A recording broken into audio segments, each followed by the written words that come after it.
जय श्री राम सभी को। तो आज हम बता रहे हैं जच्चा के कुआं पूजन के बारे में, जिसको कुआं पूजन भी कहते हैं, जलवा पूजन भी कहते हैं, वरुण पूजन भी कहते हैं।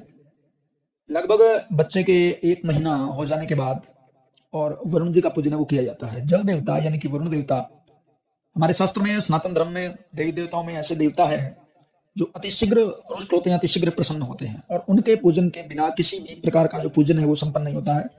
उस पूजन से पहले कहीं भी धोख आदि लगाने हम जाते हैं तो नहीं जा सकते हैं, कोई अनुष्ठान आरंभ करवाना है तो वो नहीं करवा सकते हैं। इसीलिए सबसे पहले वरुणों का पूजन है वो आवश्यक होता है। जैसे कि विज्ञान के अंदर भी हमारे बॉडी के अंदर 75% जो है वो जल की मात्रा है, हमारी बॉडी के अंदर भी। तो उस सब को, हमारे स्वास्थ्य की कामना को देखते हुए, अपने सही रूप से शुद्धि को देखते हुए, और वरुण जी का पूजन है वो सबसे पहले किया जाता है।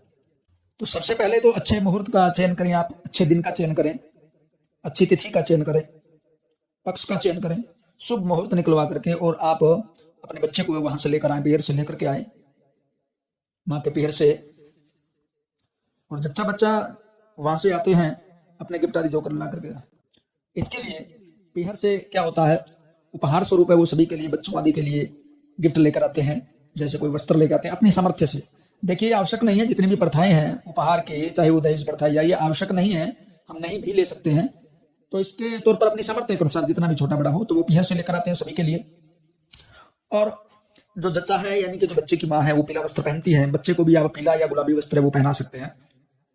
और औरतें हैं वो शुभ मंगल गान करती है। एक घड़ा होता है पानी का, कलश होता है, यानी उसके ऊपर एक और कलश होता है।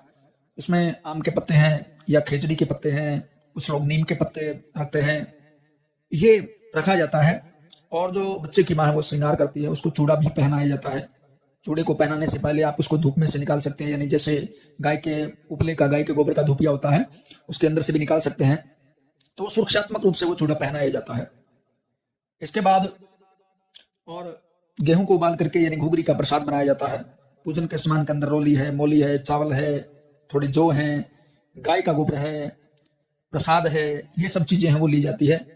और फिर जाते हैं, पहले लोग प्राचीन समय में कुओं पर जाया करते थे, बावड़ी पर जाया करते थे। आजकल जो है जहां हमारा जल का स्थान होता है वहीं पर नल आदि के पास, वहां जाकर के और पूजन है वो किया जाता है। तो वहां पर औरतें जाती है, साथ में वो गायन करती है, और वहां जाकर गाय के छोटे से गोबर की पिंडी या कुछ माता वो बनाते हैं और उसका पूजन करते हैं। उसमें जो है गेहूं है, गुड़ है, उबली हुई गेहूं है वो, घुघरी आदि, और खुद का थोड़ा सा जो दूध है बच्चे की माँ वो अर्पण करती है, ताकि उसकी पवित्रता और स्वस्थता है वो बनी रहे, बच्चे की और खुद की भी। इस प्रकार वरुण का पूजन है वो किया जाता है। वहाँ सभी बाकी जो महिलाएं हैं वो गीत भी गाती है वहां भी, और वापस आकर भी देवर के द्वारा है जो कलश को उठाया जाता है और उसको कुछ नेक दिया जाता है। इस प्रकार वहां पूजन करने के बाद में और फिर वापस कलश को उठवा करके और घर में लाया जाता है, और उसे पूजा स्थान पर या घर के ईशान कोण की तरफ है वो रख दिया जाता है।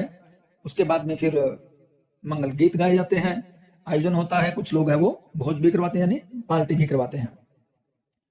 इस प्रकार अपनी सामर्थ्य के अनुसार इस कार्यक्रम को किया जाता है। इससे वरुण देवता बहुत प्रसन्न होते हैं और वो आशीर्वाद देते हैं, और हम भी किसी भी पूजा पाठ करने के अंदर सक्षम हो जाते हैं।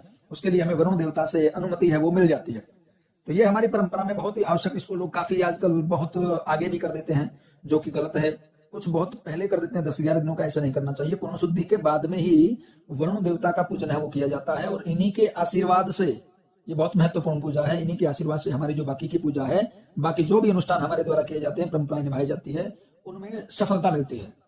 वरुण जी के आशीर्वाद को प्राप्त करने के लिए ये पूजन किया जाता है। और भी आपने कुछ पूछना हो तो कमेंट बॉक्स में पूछ सकते हैं। जय श्री राम।